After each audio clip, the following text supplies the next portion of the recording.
2004, Micheal Schumacher just won 13 out of 16 races over the course of a single season, leading him to win his 5th title in a row and 7th overall. It was a display of complete and utter dominance at the wheel of his famous Ferrari F2004, one of the most dominant cars of all time. Untouchable. This would also give Ferrari their 6th championship in a row, winning all the way from 1999 to 2004. But this video isn't going to be about what made the F2004 so special. Autosport already did a really good video on that very topic. You should go check it out if you haven't seen it. Not like they need my shout out. Now there is some context that I'll include later in this video, but what this video is really about is the car that finally put an end to the Ferrari era of Formula 1.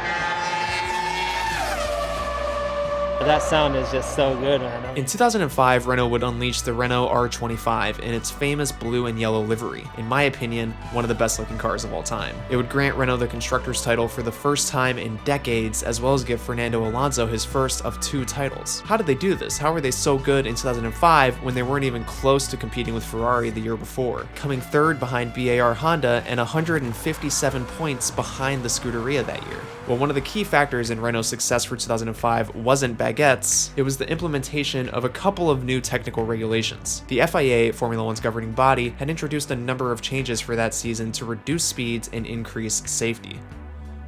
Just kidding, it was to stop Ferrari dominance. These changes would include alterations to the aerodynamics, new tire regulations, as well as new engine regulations. And Renault, under the technical direction of Bob Bell and chassis technical director Mike Gascoigne, were quick to adapt to these changes, developing a car that was not only fast, but was also reliable, something that was a lot harder to do 20 years ago than it is today. Well, I actually don't know about that. But reliability was a lot more up in the air during this period compared to today, where mechanical DNFs are relatively uncommon, which is insane considering that the V10s that the teams were running during the early 2000s were about as complicated as a toaster relative to the V6 hybrids that the teams use today. The 2005 regulations called for higher front wings, which hurt Ferrari. The rear wing was brought forward and was also made longer, which hurt Ferrari. But by far the most crucial component for Renault's success was the implementation of new tire regulations, which now required cars to complete an entire race distance on a single set of tires, putting an unprecedented amount of importance on tire durability and performance. Now, a little bit of context as to why Ferrari was so good in 2004. Well, a lot of reasons, not the least of which was that Ferrari had a very good working relationship with tire manufacturer Bridgestone. I can't remember the exact figure, but I believe that Bridgestone at one time had a team of around 150 people working specifically to figure out how to make their tires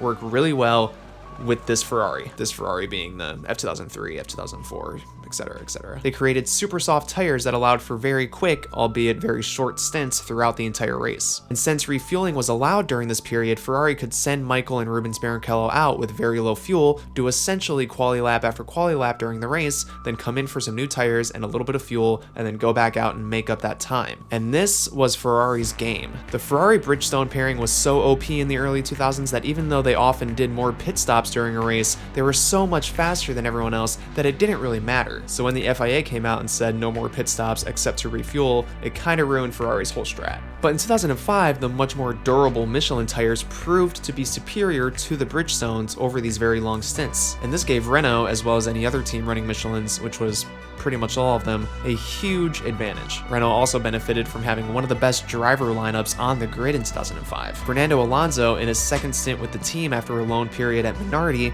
had matured into a formidable competitor, consistently outperforming his car and delivering strong results when it mattered most. He was partnered with the much more experienced Giancarlo Fisichella, who provided valuable feedback and development input, as well as being plenty quick in his own right. And of course, the R25, Renault's car for the 2005 season, was a masterpiece of engineering. It featured a highly efficient aerodynamic package, a powerful and reliable RS25 V10 engine, and a supremely well-balanced chassis. And reliability this year was more important than ever because engines now had to last 2 whole races, which I know is crazy compared to how many races an engine has to last today, but back then it was a big challenge for the engineers to achieve. This combination would allow Alonso and Fisichella to consistently challenge for podiums and victories, putting pressure on Ferrari and Micheal Schumacher. The F2005 was also plagued by reliability issues and generally lacked the pace of the Renault and also the McLaren. The aerodynamic changes brought in for 2005 that called for raising the front wings meant that teams now had to get more down downforce from the middle of the diffuser to make up the difference. But the placement of Ferrari's engine and gearbox prevented them from doing this, which led to the F2005 having stability issues and overall less downforce than the McLaren or the Renault. And Bridgestone's inability to match Michelin's tire performance throughout the season only would further compound Ferrari's problems, leaving them completely unable to challenge for wins and podiums like they had been able to for so long prior to this. And for Renault, the season couldn't have gotten off on a better foot, with Alonso winning 3 of the first 4 races, along with Fisichella taking the top step of the podium at the first race in Australia. Ferrari, meanwhile, struggled to get on terms with Renault and McLaren, with Schumacher failing to finish on the podium all the way until the 6th race of the season in Monaco. And as the season progressed, Renault continued to deliver strong performances, with Alonso taking another 4 wins